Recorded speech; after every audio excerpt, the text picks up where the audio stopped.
Հակոբյանը առանց լիցենզիայի, առանց չլիցենզավորվելու, այո, իրավունք չունի, եթե Աննա Հակոբյանի լիցենզիան չեք տրամադրելու, ուրեմն բա ոնց, իհարկե, ուրեմն ես հիմա դիմում եմ Ժաննա Անդրասյան, գիտության կրթության նախարար, այո, պարտադիր հետևողական եմ լինելու, բացատրություն տան հասկանանք, գիտության կրթության նախարար, տրամադրեք ինձ, տրամադրեք հանրությանը Նիկոլ Փաշինյանի քաղաքացիական կնոջ Աննա Հակոբյանի լիցենզիան, որ նա իրավունք ունի կրթական դասընթացներ անցկացնելու ողջ հանրապետությունում, եթե չեք տրամադրելու, ուրեմն հաջորդ կիրակի օրը ես պահանջում եմ ինձ տրամադրել համալիրը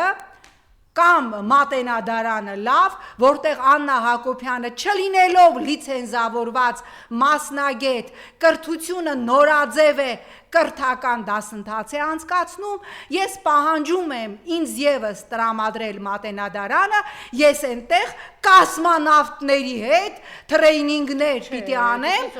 Առնվազն դուք ունեք մեդալ եւ ունեք կարմիր դիպլոմ, այո, կարող եք ձեզ իրավունք վերապահել եւ անցել եք քանի տարվա падգամավորական փուլ եք։ Չէ, բայց ես կրթական լիցենզիա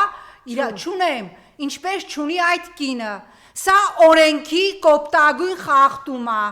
Աննա Հակոբյանի լիցենզիան կրկնում եմ գիտության կրթության նախարար։ Այո, այդ մարդկանց որ բռնի ուժով տանում եք, Աննա, գիտես այդ քո դասընթացներին գալուց առաջ, գալու ընթացքում, գալու ժամանակ, գալուց հետո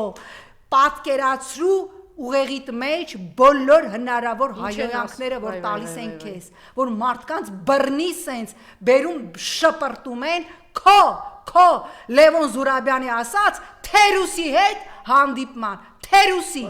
բանը նայ այդ պնդաճակատությունը։ Այո, թերուսները, կիսագրագետները միշտ պնդաճակատ են, միշտ աներես են, միշտ անդաստիրակ են, միշտ բեսպարդոննի են, որովհետև միջակությունը, այդ գիտեք մարդ ավելի լավ է, այդ կիսագրագիտությունը, այդ մարտնչող տգիտությունը, այդ պնդաճակատ են, աներես են, անդաստիրակ են, այո, իհարկե, որտև այդ կիսագրագետները ամենավտանգավոր սեգմենտն են, նրանք ամենաայլանդակն են, այո, ավելավա լինես լրիվ անգրագետ, և կրկնում եմ, պահանջում եմ Աննա Հակոբյանի